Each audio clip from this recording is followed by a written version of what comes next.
ঘূর্ণিঝড়ের প্রভাবে উপকূলীয় ১৬ জেলায় ১০ ফুটেরও বেশি উচ্চতার জলোচ্ছ্বাস হতে পারে। এ বিষয়ে জানতে যাচ্ছি ভোলায় স্টাফ করেসপন্ডেন্ট আফজাল হোসেনের কাছে। আফজাল, ঝড়ের কি অবস্থা? নদীতে নৌযান চলাচল তো বন্ধ, এছাড়া আর কি তথ্য আছে আপনার কাছে? আমি এই মুহূর্তে দাঁড়িয়ে রয়েছি ভোলার সর্বদক্ষিণে চরফেশনের খেজুরগাছি নামক একটা জায়গা। আপনি দেখতে পাচ্ছেন যে প্রচণ্ড উত্তাল রয়েছে মেঘনা নদী। সকাল থেকেই উত্তাল থাকাতে আমি বেড়িবাঁধে বিভিন্ন জায়গায় ঘুরেছি, দেখেছি যে অসংখ্য ট্রলার ডুবে গেছে এবং আপনার যে বেড়িবাঁধের পাশে যে ঘরবাড়ি রয়েছে সেগুলোও ভেঙে গেছে। এবং এখানে আমি ঢালচরের সর্বদক্ষিণ যে ঢালচর সেখানে কথা বলেছি, সেখানে আলম ফরাজি আমাকে জানিয়েছেন যে জোয়ারের যে পানি সেখানে স্বাভাবিক জোয়ারের চেয়ে ৭-৮ ফুট পানি বৃদ্ধি পেয়েছে এবং সেখানে কোনো সাইক্লোন শেল্টারও নেই।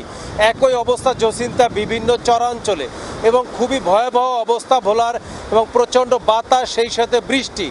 এক কথা বলতে গেলে যে ঘূর্ণিঝড় রিমাল যে আসার যে প্রভাব সেটি এখন লক্ষ্য করা যাচ্ছে এবং নদীতে কোনো ধরনের মাছ ধরার ট্রলার নেই এবং এর পাশে থাকা খুবই দুষ্কর, কারণ প্রচণ্ড বাতাস এই মুহূর্তে ভোলাতে রয়েছে।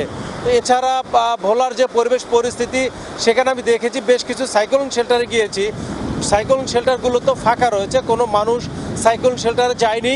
আমি তাদের সাথে কথা বলেছি, তারা বলেছেন যে তারা তাদের ভিটাভেটি ছেড়ে যাবে না, কারণ সাইক্লোন শেল্টারে গেলে তাদের ঘর বাড়িতে চুরি হয়ে যায় এবং সেক্ষেত্রে তারা সাইক্লোন শেল্টারে না গিয়ে নিজ ঘরে অবস্থান করছে।